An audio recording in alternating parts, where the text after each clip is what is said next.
Нема потреба од паника кај граѓаните за нафтата, апелираше министерката за финансии Гордана Димитриевска-Кочовска денеска во својата изјава. Таа ја стишува ситуацијата потенцирајќи дека состојбата засега е во ред. Кажа дека во текот на едно деноноќе државниот пазарен инспекторат има извршено инспекции во повеќе од 100 бензински пумпи и дека ситуацијата се следи. Доколку се прогласи кризна состојба во државата, таа рече дека министерот за финансии по автоматизам ќе донесе одлука за промена на цената на акцизата. Апсолутно нема никаков проблем и нема потреба граѓаните да чувствуваат одредена паника затоа што нема да има нафта. Не е така.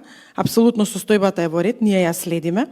Она што како Министерство за финансии можам да го кажам е дека во самиот закон за акцизи има поставено автоматски стабилизатори. Тоа значи дека доколку се прогласи кризна состојба на територијата на државата, по автоматизам министерот за финансии после тоа носи одлука за промена на цената на акцизата, повторно вметната таму има точно прагови од колку до колку, ако е цената на нафтата по тон, така е дефинирано во нашиот закон, не по барел, ќе има соодветно, бидејќи оди цената нагоре, ќе има соодветно намалување. Намалувањето е 1, 2 и 4 денари во зависност од тоа во кој праг влегуваме. Меѓутоа состојбите сега ги следиме, се е под контрола. Вчера апсолутно состанокот, како што кажав, помина како што треба. Да, има инспекции, од тоа што го слушнав вчера на состанокот, повеќе од 100 бензински пумпи биле посетени од страна на државниот пазарен инспекторат во текот на едно деноноќе. Тоа значи се ова податоци од завчера фактички.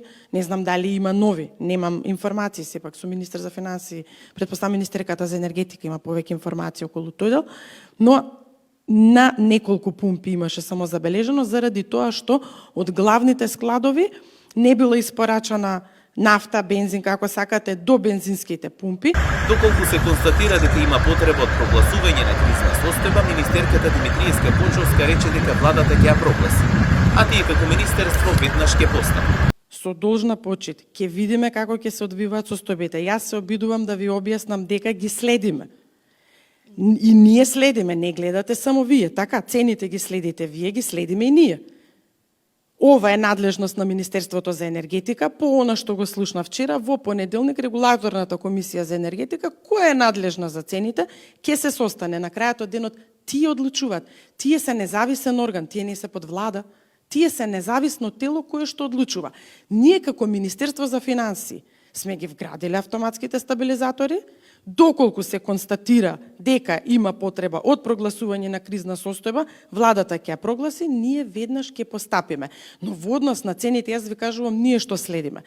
Прашањето за тоа дали ќе биде 150 и колку долари, мислам дека треба најсоодветно да го поставите до регулаторна, верувам тие имаат поголемо искуство и ќе знаат кај се очекувањата. Според Димитриевска-Кочовска, вчера било разговарано со сите компании и биле прашани дали имаат проблем, а сите биле согласни дека се било во ред и засега немаат никаков проблем. Таа и понатаму потенцираше дека нема потреба од создавање безпотребна паника.